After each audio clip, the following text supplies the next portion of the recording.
नमस्कार। आज इस चैनल में आप लोगों का स्वागत है। इस चैनल के माध्यम से हम आप लोगों को बताने के लिए जा रहे हैं कि देखिए श्रीमद् भागवत की कथा का निष्कर्ष क्या है। देखिए श्रीमद् भागवत की कथा क्या कहती है।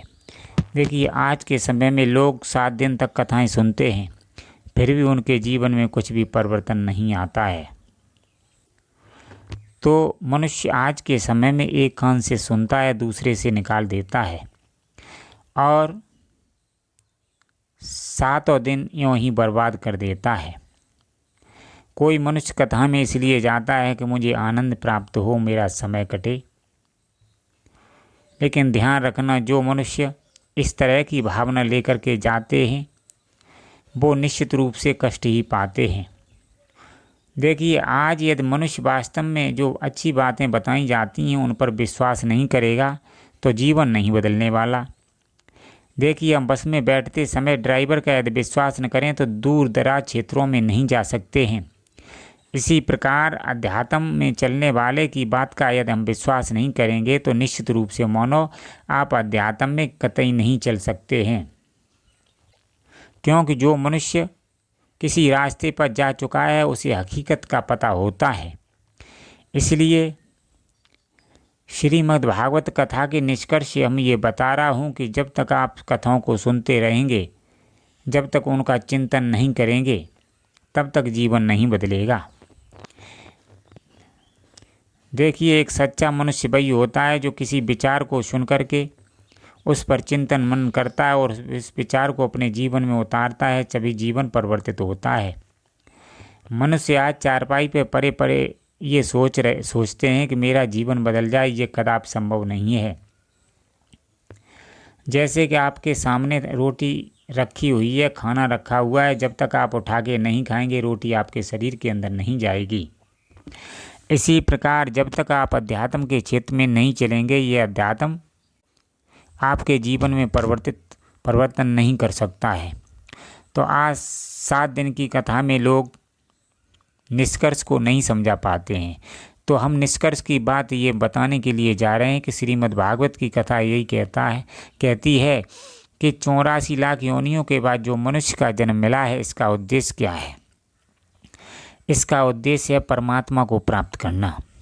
अब परमात्मा को प्राप्त करना क्या है। देखिए सबसे पहले हमें अध्यात्म से जुड़ना पड़ता है, सत्संग सुनना पड़ता है। अब सत्संग सुन करके विचारों को जीवन में उतारना पड़ता है। और कोई यदि मनुष्य सोचे कि हम कथा को सुनेंगे और हमारा जीवन बदल जाए, ये संभव नहीं है। देखिए कथा को सुनो, विचारों को सुनो और विचारों को जीवन में उतारो, मतलब उसके अनुसार अपने जीवन को ढालो, तब जीवन परिवर्तित होता है। तो देखिए जो ये कथा श्रीमद् भागवत की सुनाई थी श्री सुखदेव जी ने। इनके गुरु राजा जनक थे जो परमहंस ज्ञानी थे। तो श्री सुखदेव जी ने ये स्पष्ट रूप से कहा है कि मनुष्य यदि वास्तव में अपना कल्याण चाहता है तो किस प्रकार से कथा को सुनना चाहिए, ये सब बताया था। लेकिन श्रीमद् भागवत की कथा में ये स्पष्ट रूप से लिखा हुआ है कि जब तक मनुष्य ध्यान नहीं करेगा, अपने उद्धार का मार्ग नहीं खोजेगा, तब तक उसे कदापि शांति आनंद का अनुभव नहीं होगा। तो देखिए सबसे पहले हमें अच्छे विचारों को सुनना चाहिए। उन अच्छे विचारों और अच्छी आदतों को अपने जीवन में उतारना चाहिए। इससे जीवन बदलता है। लेकिन जीवन हकीकत में परिवर्तित कब होता है। अच्छे विचारों और अच्छी आदतों को अपनाने से जीवन तो बदलने लगता है, लेकिन मन में शांति नहीं आती है। अब इसके लिए हमें करना होता है ध्यान। ध्यान करने से पहले क्या होता है, हमें किसी गुरु से जुड़ना पड़ता है। गुरु से जुड़ करके गुरु द्वारा बताई हुई युक्ति को जीवन में उतार करके और युक्ति के अनुसार अपने जीवन को ढालें, तब ये जीवन परिवर्तित होता है। तो श्रीमद् भागवत की कथा का ये निष्कर्ष निकलता है कि जो मनुष्य का जन्म 84 लाख योनियों के बाद प्राप्त हुआ है और उसका एकमात्र उद्देश्य वही है क्या, कि अपने अंदर जो विराजमान परमात्मा है उसकी खोज करना और उसे प्राप्त करना। तो देखिए, जब मनुष्य मृतक अवस्था को प्राप्त होता है तो उसके अंदर जो सूक्ष्म आत्मिक शक्ति है वो शरीर को त्याग करके अन्यंत्र चली जाती है और शरीर मृतक होकर के नष्ट हो जाता है। तो ध्यान क्या करता है? ध्यान उसी की खोज कराता है। तो जब मनुष्य सत्य ज्ञान प्राप्त कर लेता है, सत्य ज्ञान प्राप्त करने के बाद जब ध्यान करता है और उसी अनंत आत्मा की खोज में लग जाता है तो धीरे धीरे धीरे धीरे कुछ समय बाद वास्तव में जहाँ से यह शक्ति प्रकट हुई थी, जहाँ से निकली थी, उसी स्वरूप को प्राप्त कर लेता है, उसी का अनुभव कर लेता है। इसे हम सत्य ज्ञान कहते हैं। और श्रीमद् भागवत की कथा यही सिखाती है कि मनुष्य को सत्य ज्ञान से जुड़ करके ध्यान के करके वास्तविक चीज़ को जान लेना चाहिए। जो मनुष्य इस ओर प्रयास नहीं करेंगे तो निश्चित मानो कि पहली बात तो उन्हें ये दोबारा मनुष्य जन्म नहीं मिलेगा। हमारे संत भगवान ये कहते हैं कि जो मनुष्य भक्ति नहीं करते हैं उन्हें ये मनुष्य जन्म जो सर्व योनियों में श्रेष्ठ है वो नहीं मिलता है।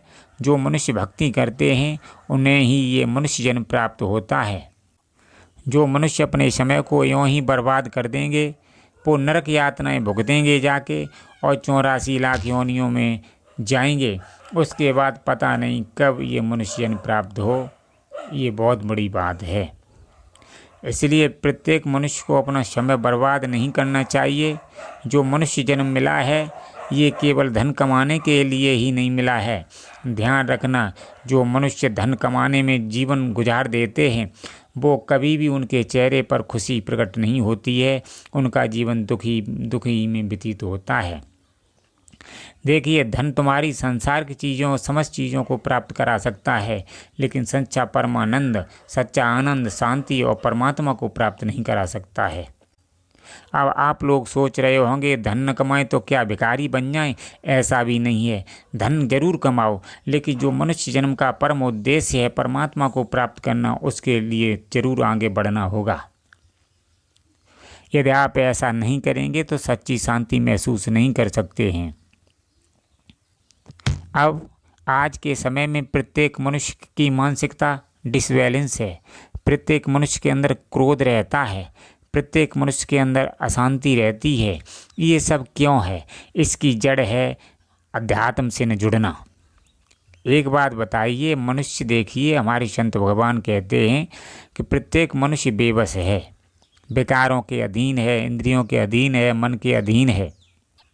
जब तक मनुष्य दूसरे के अधीन रहेगा दुखी ही रहेगा। अब इस अधीनता से बाहर निकालने का काम कौन करेगा? सत्य ज्ञान।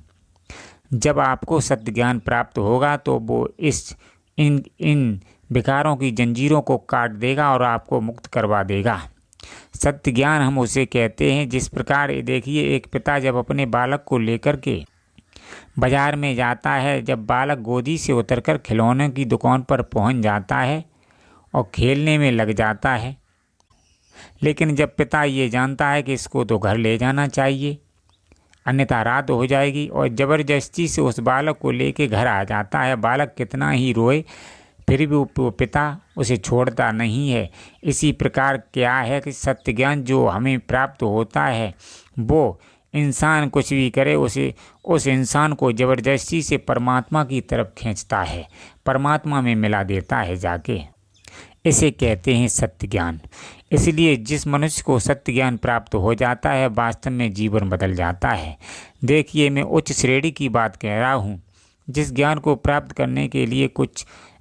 करने के बाद मनुष्य के लिए कुछ शेष नहीं रह जाता है, और इस ज्ञान के माध्यम से मनुष्य को परम लक्ष्य की प्राप्त हो जाती है। अब देखिए, आप प्रत्येक बात के निष्कर्ष पर पहुँचिए। जो मनुष्य प्रत्येक बात के निष्कर्ष पर पहुंचेगा उसके जीवन में निरंतर परिवर्तन आएगा। पहले ये सोचें कि हम जो अपना जीवन इस संसार के ध्यान में व्यर्थ कमा रहे हैं, क्या इससे निष्कर्ष क्या निकलेगा? कोई काम कर रहे हैं, इसके निष्कर्ष क्या निकलेगा? जब इस प्रकार की बातें सोचने लगता है तो जीवन में अद्भुत परिवर्तन होने लगता है। जो मनुष्य अपने बारे में नहीं सोचेगा, जानवर की तरह कार्य में लगा रहेगा, वह निश्चित रूप से अंत में पछताएगा और जीवन बार बार नहीं मिलता। जीवन देखिए सब खजानों से श्रेष्ठ है, ये जीवन दोबारा नहीं मिलेगा। इसलिए मैं ज़्यादा न कहते हुए यही समझाने के लिए जा रहा हूँ, जिस मनुष्य को सत्य ज्ञान प्राप्त नहीं हुआ उसका जीवन यूँ ही बर्बाद हो जाएगा। जिस मनुष्य को सत्य ज्ञान प्राप्त हो जाएगा वो हकीकत की दुनिया में पहुँच जाएगा, और जो कि मनुष्य का परम लक्ष्य है। और श्रीमद् भागवत की कथा यही सिखाती है कि मनुष्य सत्य ज्ञान से जुड़े और अपने उद्देश्य को पूरा करे, अपने स्वरूप को प्राप्त करे, परमात्मा को प्राप्त करे। श्रीमद् भागवत की कथा का यही निष्कर्ष है। धन्यवाद मित्रों।